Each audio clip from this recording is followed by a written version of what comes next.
Hello guys, चला तुमचं स्वागत आहे डिजिटल सेवा डेस्क 247 मध्ये. आज आपण नागपूरमधील टॉप 10 इंजिनिअरिंग कॉलेजची माहिती बघूयात. जर तुम्ही आता 12वी मध्ये असाल आणि समोर तुम्हाला इंजिनिअरिंग करायचे असेल तर हा व्हिडिओ शेवटपर्यंत बघा. फर्स्ट कॉलेज आहे वीआयटी कॉलेज ऑफ इंजिनिअरिंग. तुम्हाला स्क्रीनवर दिसत असेल. ह्या कॉलेजसाठी तुम्हाला JEE मध्ये 90+ आणावं लागेल.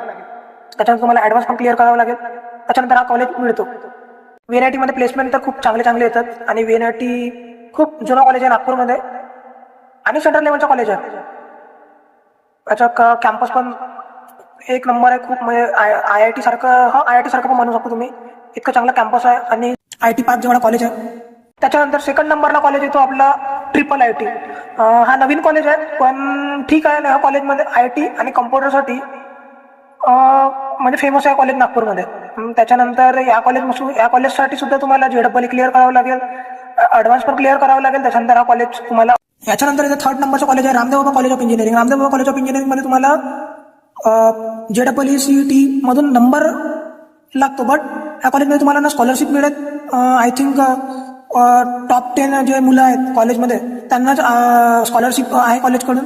आणि अजून जे मायनॉरिटीवाली मुलं आहेत त्यांना सुद्धा स्कॉलरशिप आहे. बट मग कुणाला स्कॉलरशिप इथं मिळत नाही. जी कॉलेजची फीस आहे त्या कॉलेजच्या फीसमध्ये तुम्हाला ॲडमिशन करावं लागते. त्याच्यानंतर माझा आवडता कॉलेज आहे YCC college of engineering. JEE CET इथून तुमचा नंबर लागतो. कॉलेज चांगला आहे. फिफ्थ कॉलेज आहे GH Raisoni college of engineering. CRPF गेटजवळ जो आहे तो. कारण याच्यात कन्फ्युज होतात खूप लोक. कारण दोन कॉलेज आहेत.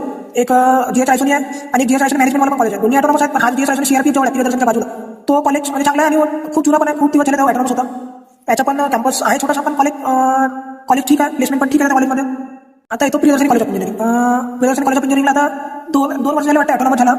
याचा पण प्लेसमेंट ठीकठाक आहे असं म्हणू शकतो. पण कॉलेजचा कॅम्पस बघायला गेलं तर खूप मोठा आहे. तुम्ही बघू शकता. आणि ते एक ॲडव्हान्स आहे की तुम्हाला एरोनॉटिकल ब्रांच वगैरे इथे मिळते. आणि कम्प्युटरसाठी हा कॉलेज खूप फेमस आहे.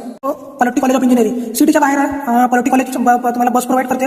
बट या कॉलेजमध्ये तुम्हाला जायचं असेल तर हा कॉलेज म्हणायला गेलं तर कॉलेजमध्ये तुम्हाला कॉलेज लाईफ मिळणार नाही. तुम्हाला स्कूल लाईफ जगावं लागेल. या कॉलेजमध्ये तुम्ही कॉलेजच्या आतमध्ये एंट्री केली की गेट लॉक होते आणि जेव्हा सुट्टी होते तेव्हा तो गेट अनलॉक म्हणजे गेट ओपन होते. आताच ऑटोनॉमस झाला. आता प्लेसमेंटचं मला काही थोडं माहित नाही कॉलेजमध्ये. पण आणि थोडा दूर आहे. जर तुम्हाला कॉलेजला जगायची नसेल तर तुम्ही या कॉलेज चूज करू शकता. 8 नंबरचं कॉलेज आहे KTK कॉलेज ऑफ इंजिनिअरिंग. सिटीमध्ये कॉलेज आहे. आताच हा पण पेरदाससारखा आता ऑटोनॉमस झालेला आहे. या कॉलेजमध्ये सिव्हिल आणि इंजिनिअरिंग कोर ब्रांच जे आहेत ते खूप फेमस आहेत स्टार्टिंगपासून. आणि प्लेसमेंट तर म्हणजे काही नाही.